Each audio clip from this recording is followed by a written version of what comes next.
YouTube, it's your boy Bird. We back on Bird's Eye View with it. Like always, appreciate the love and support. Please continue to like, comment, and subscribe. Stop what you're doing. Smash the like button. Smash subscribe button. Hop in the comment section. Comment whatever you want. Of course, I'm dropping daily bangers day by day. We got news of the day coming out of Colorado. Of course, we're just going to jump right into it. So the Buffs are back for summer workouts. I believe this is day 12, getting in that work. Of course, you see Xavier Weaver, always excited. So the young men are out on the field today in the altitude, getting that work in. Of course, we love the production that we can expect from this Colorado football program. As you see, Alton McCaskill is there as well. Of course, we're hoping for a speedy recovery for this young man, because when he's 100%, he has the tools and the talent to be one of the best running backs in the country. Of course, he put that on display his true freshman year at Houston. As you see, Adam Hopkins, the true freshman wide receiver, letting the guys know that, of course, he's not twerking, he's always working. So as you see, the young men are putting in work, some speed and agility work here with the cones.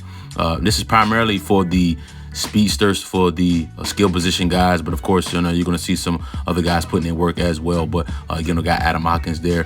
Shilo Sanders has been moving really well. I really love how well he's been moving. As you see, they're doing up downs here. Coach Mo pretty much said if they didn't finish the drill the way he wanted to, then they had to do up downs for every time that it was done incorrectly. So of course they had to get them chopping, and they getting them up downs in. Of course, a workout that no one definitely wants to do, but it's something that you have to do, of course, if you're not doing the things that the coach wants you to do in the way he wants you to do them. So we're going to keep this train rolling. We got a one-on-one drill here, pretty much offense versus defense.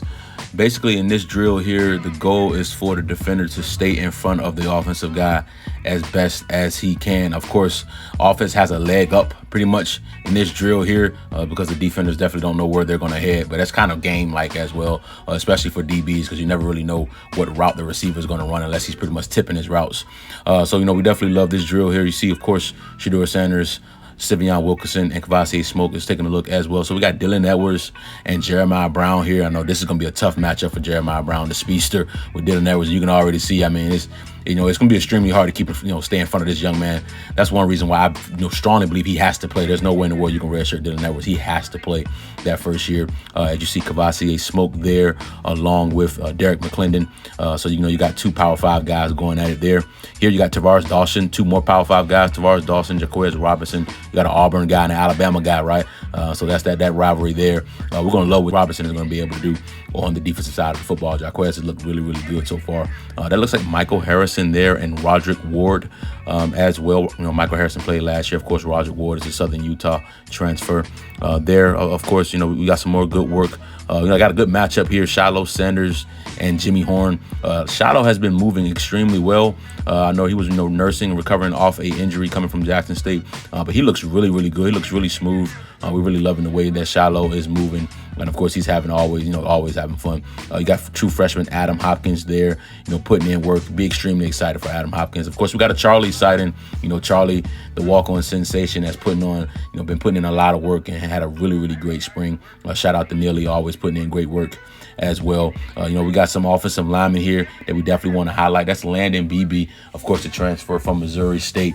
He's a stud. You can expect a lot of great production from that offensive line. I hope they have a chip on their shoulder because the offensive line, of course, doesn't really get that much recognition. So we hope they're going to come out and play with a chip on their shoulder. Of course, you see Sivion Wilkerson, getting that work in as well, getting some squat work in with the rest of the running backs. Kavasi Smoke getting that work in as well. They're going to have a ton of backs, to choose from. They should all stay healthy because they have so many running backs to give the ball to. You see Dylan Edwards as well, the dynamic 4-star true freshman. Having this many running backs is never a bad thing because it's going to keep them healthy, especially when you run an up-tempo offense that Coach Sean Lewis wants to run. Having this many running backs, being able to fluctuate and just rotate these guys in, the way you want to, is going to be really beneficial for this program. You see Jimmy Horns, look like getting some split squat work in there. Of course, Coach Prime getting that work in as well. I know one of his main goals is to be able to run again, so we just love to see Coach Prime upright and putting in work. Of course, the grind never stops for him. Of course, you got Xavier Weaver. We expect a big time productive receiver that we're going to have a big time season out of him, out of that young man for sure. And as you see, Alton McCaskill, of course, getting in work with Landon Beebe as well. Like I said, man, the offensive line, if that offensive line holds up and they keep Shilo Sanders upright, he can spin it. He's great with the football in his hands. He's deadly accurate. He's going to make plays. He's a high IQ quarterback. he has a boatload of weapons around him when it comes to the receivers and the running backs that they've surrounded Shedeur Sanders with. If that offensive line can just hold strong, led by that man right there, Tyler Brown, who's an absolute stud, if they can hold strong and keep Shedeur Sanders standing, they are going to score points with that fast-paced offense, and we're going to be excited to see that in Boulder, Colorado. So not going to keep you long. Please continue to like, comment, and subscribe. Turn on your post notification bells. You know what time it is, dog. Bird's eye view.